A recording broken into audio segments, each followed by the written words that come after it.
आज मलाई टाढीबाट फोन आएको छ। इलेक्ट्रिसियन र प्लम्बरको काम गर्ने टाढीबाट फोन आएको थियो। त्यसै कारणले मैले आफ्नो पिलास, पेचकस र टेस्टर हालेर हिँडे। अरू सबै हुँ छ रे। के कम्पनी हो, कस्तो कम्पनी हो त्यो त मलाई थाहा छैन। अब म घरबाट बाहिर निस्केँ टाढीको लागि भनेर है। खाना नखाइकन हिँडेको, बिहानको 8 बजेको छ। खानाको व्यवस्था उतै छ रे है। त्यो साथसाथै अब साथी पनि खोजेको थिएँ। मैले एकजना साथीलाई फोन गरेँ। साथीलाई फोन गर्दाखेरि यज्ञपुरी चोकमा भेट्ने कुरो भयो। यज्ञपुरी चोकबाट हामीलाई गाडी लिन आउँछ है। अब गाडी हेर्नुहोस् है, गाडी आइसक्यो फाइनल्ली। लाने ल्याउनेको व्यवस्था सहित हो है। हामी गाडी चढेर सर्र हिँडियो।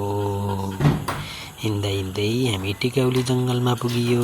अहिले त टिकौली जङ्गलमा सिसी क्यामेरा पनि राखिएको छ, राम्रो व्यवस्था छ। अब यहाँ चेकिङको लागि यहाँ मामा बस्नु भएको छ है। मामा हुनुहुन्छ है यहाँ टिकौली जङ्गलमा। टिकौली जङ्गल कटिँदैछौँ हामी। टिकौली जङ्गल कटेपछि हामी आइयो अब टाढी चोक।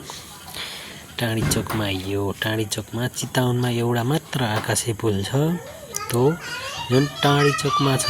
टाढी चोकको आकाशे पुलबाट कट्यो। 1 किलोमिटर गएपछि हाम्रो कम्पनी आयो है। आज हामीलाई फोन आएको, यहाँ बिजुलीको काम रहेछ है। यहाँ हामीले पावर सकेटहरू हाल्दैछौँ। यहाँ फ्रिज र एसीहरू, फिल्टरहरूको लागि पावर सकेटहरू हाल्दैछौँ। त्यो सँगसँगै अब हामी बेलुकाको यहाँ गरिरहेछु। मैले यहाँ वायरिङ गर्दैछु। हजुरहरूलाई पनि चाहिएमा, प्लम्बर चाहिएमा, इलेक्ट्रिसियन चाहिएमा सम्पर्क गर्नुहोला। त्यत्तिकैमा दिउँसोको 1 बजेको छ।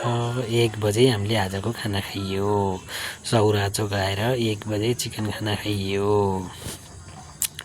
चिकन खाना हामी खाँदैछौँ 3 जनाले। हामी 2 जना इलेक्ट्रिसियन हो, 1 जना चाहिँ फ्लामको काम गर्ने मान्छे हो।